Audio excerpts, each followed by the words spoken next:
Hello YouTube, welcome to another video. I'm going to be doing a new series of videos regarding haunted phenomenon, creepypasta stuff, and just generally spiritual kind of creepy stuff. Now, as you know, in one of my previous videos, I was being harassed by demons about this girl I used to know, and you gotta understand that this is not me like being obsessed per se with this person. It is more over the years I've been harassed spiritually in all sorts of different ways. There is a new age term for what I go through, a term that I don't necessarily agree with or go all in with, but that is the twin flame phenomenon. Now, if you're somebody who has had this spiritual phenomenon happen around a particular love interest, then you'll know what I'm talking about. To briefly go over the symptoms of what people would call a twin flame phenomenon would be having continuous synchronicities around this person, seeing repeating numbers, or even a number that is special to you being repeated a lot, precognitive and telepathic dreams, telepathy with them while awake, also hearing the person's voice in your head as like chatter in the back of your mind. Not all of these are things that I have gone through, but I've read extensively in this community, and I just kind of want to expose what I think it really is. It's basically, it's demonic. There's another phrase for it within another community called the alien love bite. And that theory is you'll experience the same phenomenon around a love interest, but what's really happening, according to these people, is that aliens are feeding off your energy that you give off when you're like angry at this person or thinking about this person. There's like beings that somehow harvest that energy, right? Apparently they can create a strong connection between two people. I've actually read this. People actually believe this, but what I think it is, because I'm more on the Christian side of things, so I believe most of it to be demonic. So I'm going to go over not my story, but somebody else's story that's kind of close to mine. It's from a girl that I found on Reddit. I'll link the Reddit post in the description below. This video is basically going to be a reading. Just reading this person's post, and so I'm just going to go over it. This is written by a girl, so she starts. So one thing's for certain, this post is 100% true. If you are easily scared, do not read on. I fear he'll see this, so I'm going to leave out super defining aspects. First, let me talk about the twin flame part. I'm guessing to go ahead and list the weird synchronicities between us in astrology, tarot, numerology, and life. We both have identical dominant planet and signs. One or the other would have been weird enough because it's so unlikely, but both gave me chills. We were born at different years and months. We both have identical tarot birth cards. We are both born on Sundays. We both have the same numerology life path number. We both have 3 siblings, same gender. We both work in the same field, just opposite ends. He is in the extroverted side, me in the introverted side. We both have the same build, tall and thin. Okay, I will note, with me and this girl that I have been harassed about, we are around the same height. We have the same like hair color, not the same eye color, but we're very similar in height. She's a little bit taller, I think. I don't know, it's been a few years. Anyway, back to her post. We both have similar addictions. We both have very similar mannerisms, facial expressions. Yeah, same thing with me and that girl. And even when we haven't seen each other in a few years. Okay, let's continue. When we met, we were in high school. It was very meant to be. Funnily enough, as some sort of synchronicity checkmark, my friends and I were watching a horror movie on the last day of exams. This is the last horror movie I ever watched. My life became a horror movie a few years later. Anyways, the light starts to flicker in the house in the movie we were watching, and it's obviously they're about to turn off altogether. It was either one missed call or when a stranger calls. But then I have a powerful knowing, just as certain as I know tomorrow would be a new day. The lights in this house are about to turn off. And wouldn't you know it, they do. We scream bloody murder and run out of my friend's house onto the street. We run into, I'll call him Brody. He's beautiful. It's an instant click. I hear my second knowing and it says important. We have a great evening with him and his friends, and at this point I like him, but I put the important knowing or hearing to the side as I'm not very spiritual at this point. I don't think too much about it. Fast forward, there's obviously a special connection between us. We both have monumental, negative, life-changing occurrences happening to us several months later, within a month of each other. Okay, instant fireworks. Time stops when our eyes meet. It's like we never parted. We spend the night together. It was like having sex for the first time because it was so different than any other time for me. It wasn't amazing in the normal sense of good sex, but it was special as in I had this weird feeling when he entered me. It felt like he belonged there, like us connected. That was the definition of belonged. It was like not ever having had an arm. Then one day you're shopping and boom, Walmart's selling arms and there's your arm and it fits so perfectly you wonder if it was ever gone in the first place. Your mind's like, duh, of course it was always there, you just didn't see it or feel it, like a reverse phantom syndrome or something. I was in a really bad place mentally, not having gotten over my life-changing ordeal, and ran after we finished. As it turns out, I'm pulling away from his house in the taxi, and my heart broke. His face looked like I ripped his heart out. That's the moment I knew he really, really felt deeply for me. After that, I nearly immediately stopped partying, and I decided to try and deal with my issues. I push Brody to the back of my mind and move on. We both end up in long-term relationships. I delete him off social media because I don't want to see his face anymore. This is where the spiritual crazy stuff gets dark and twisted. One day I'm sitting in my living room and I hear my name being called in my mind. Thrown for clarity, clear as day, clear as if someone standing beside me was saying it. I ignore it. But then the next day it happens again. But this time I answer. The voice says it belongs to Brody. The voice starts telling me things that have happened. My current boyfriend was cheating on me, exactly the places in our house he did it, and with whom, etc. Which was true to a T. My dreams start playing like movies, and they're filled with moments from the next day. The voice is trying to get me to trust it, basically, as I was very distrusting of it. It's so right much at the time that I begin to wonder, that I begin to do whatever it says. I begin to rely on it. If you ever hear voices, never rely on it. Positive ones, don't try to do that. I couldn't make a decision without the voice, even crossing the street. On the bus, I could look at someone and pray for them to have a thought that made them laugh, and then they would laugh to themselves within 5 seconds. I could direct energy to itch someone's nose or face, and they'd scratch the exact area within seconds.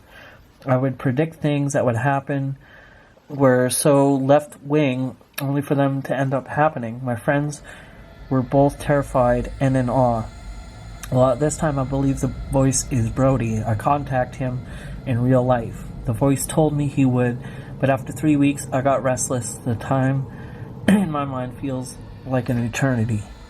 Brody and I make small talk. He invites me out for dinner, etc. He tells me how well he's doing in business, and he was, especially for someone our age. He's doing better than most in their 50s. This is where the first voice starts turning evil on me. There are a few at this point. I completely rely on them. They start screaming opposing things, telling me to do opposing things, telling me to do something, then screaming at me for doing it. Big things, little things, everything. Screaming and saying that the most vile, dark, demonic things, telling me to kill myself, that others want to harm me 24/7. My bed started lurching at night. Not that I could sleep with the yelling and the dark demonic voices. I prayed out and asked God for a sign that something was wrong. I'll never forget it. My neck lurched to the left so forcefully, straight out of a horror movie, I started to cry. Because what do you do when you let a demon unknowingly work through you for a month or so, and now you can feel its evil pulsating through you? I felt like I was the very portal to hell, and I couldn't run away. Because I was it. The voice made me completely obsessed with Brody, so I had decided not to see him as I knew something was off. I texted him, "How do you stop the voices? Please help me." I freaked out because the voices started telling me I've made a huge mistake, so I decided to delete him from everywhere in my life. I start seeing a psychologist and a psychiatrist. They give me meds that could knock me out at night, then work throughout the day. They believed I was schizophrenic. My brain tests came back negative for it, so they had no idea but to decide to hold fast to the fact that I am 100% schizophrenic. After the hell, the voices were still there, just slightly subdued. I couldn't imagine living half alive on these meds, so I stopped them, and very slowly I began to piece reality back together. For example, it was not uncommon for me at this point to ask, is that okay? Or is that evil? Or can it hurt me? I was like a newborn, but it meant I got to pick and choose my conditionings since I was starting brand new. I started to pray and read the Bible throughout the day. I listened to church music. I lived purely as an angel would or could for the next several months. I never said a bad thought or even thought one. I constantly prayed for people in public, on the bus, on the street, in school, etc. I can say for certain because of this time in my life that God exists, without a doubt. It lasted like that for only several months because honestly, our earth makes it very hard for us to stay a saint. When I told God I would, and he told me, no you won't, but it's okay. At the time I remember thinking, how could I be so stupid as to give up being able to talk to God all the time? I felt like the energy of a physical star looks like it feels all the time. He was literally my best friend. He was hilarious. He didn't tell me what to do. He just comforted me. Once I was studying for a test, I asked him not to let me fall asleep. I did. I felt this big hand push through like into our realm or reality as though an elastic, flexible, invisible shield touching my leg, and I awoke, refreshed like I'd slept for hours and ready to study. I got an A+. Stuff like that does not happen to me anymore. Fast forward again, I'm back in the ebb and flow of everyday life. It takes about a year for my relationship to God to go back to more normal one, i.e. I can feel him smile down at me or tell a joke, but it is mostly a very distant feeling in comparison to then. For the next 3 years, I feel Brody's voice every now and then. It's accompanied by rushes of energy. A few times it was tantric, sometimes as if the energy is obsessed with me. I try to get rid of it, it's too much. It feels like dealing with my emotions and someone else's at the same time. Cord cutting, prayer, etc. But each time I just end up in immense physical pain. My stomach starts to churn so hard it's loudly audible, like an alien moving around in there. I give up and let it be in the background. About 3 years later, I moved to a new city. I messaged Brody, and he just happens to be flying in the very next day, and we make plans to grab a drink. At this point, we haven't seen each other in about 4-ish years. I notice his energy feels a bit weird to me, like kind of empty, very much not like it was when we were younger, or the first time we slept together. We're basically meshed into one. Also, I'm quite spiritual at this point. I see a future in my dreams, and sometimes I'm psychic. Basically, I can block out negative spirits. I can read people like a book. Energy says so much, etc. The date goes well. We feel like good old friends again. He kisses me goodnight, and the world stops. We're breathing through and from each other. I feel like I could pass out in ecstasy. The best kiss ever. I never knew a kiss could feel so intense. We meet the next day before he leaves. We spend the night, but we don't have sex. Nonetheless, I have the biggest tantric orgasm. I am in awe. What is this connection? We fall asleep so entangled with our faces together. Those are the moments. His energy is perfect. He feels pure. I can feel God smiling down from the heavens. My skin sings energetic lullabies. Well, the Brody voice had begun again for about a month before I saw him in the flesh. It was calm. It was kind. It didn't tell me things that would happen like the first time, perhaps because I was apprehensive. But it goes crashing into the same realm of darkness. This time I see visions on top of the bed, lurches, demonic possessions, hearing the devil's voice himself. One is of Brody walking through the house, and the very walls and ceilings and everything are saying danger. He becomes menacingly lit with flames, then I wake up terrified. This one was filled with a feeling of dark magic. It feels heavy, like moving through gloop. I have another that tells me he has a girlfriend. This one turned out to be true. I have another that feels like light. I have another that feels light. It brings me to the gates of another higher world. They tell me he is very close to me, but was made to fall due to greed. That I broke the rules and tried my hardest to come here to bring him more light. It's not a failure, and it's not up to me. That they're proud of me, that I've done enough. I have another that shows him trying to haunt me, then disappear, then haunt me, etc. I had another where he's talking to a blonde girl, a different girlfriend, and telling her about me, how perfect I am, how he's been waiting for me, how now it's time and he's sorry.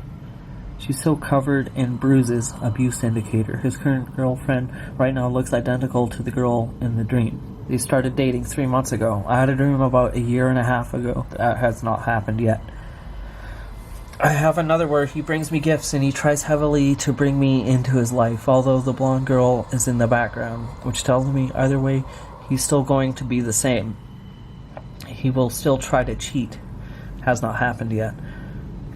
I also saw demons themselves. One was in his house and I awoke feeling it staring at me and I couldn't fall back asleep.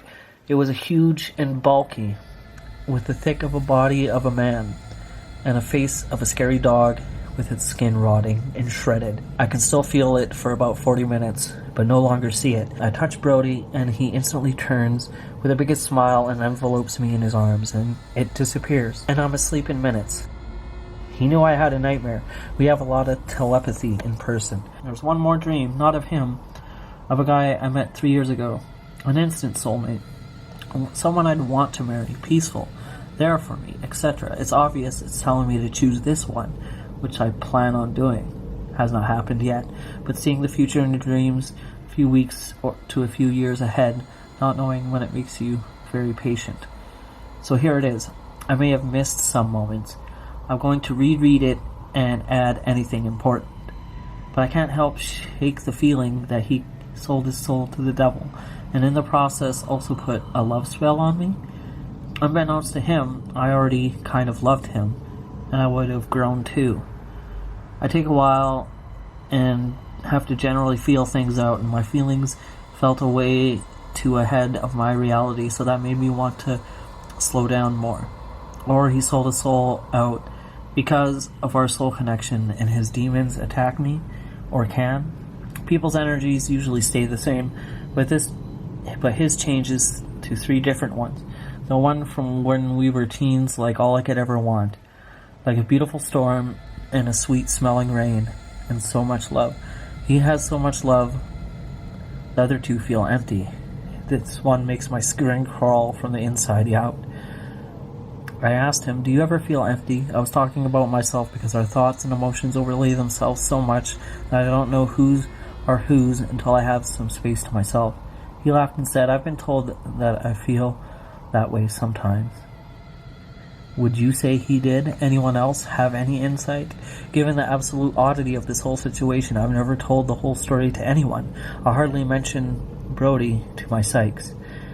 I was able to turn each menacing haunting into something better. I became so more in tune and just better overall, so I find myself not angry at him, as I can never be the person I am without him at this point. But I feel saddened that he may have ruined something so beautiful by doing that. The Brody voice in my head, the conversations, it was never him. The energy was. The I love yous accompanying them were. What would you do or believe if you were me?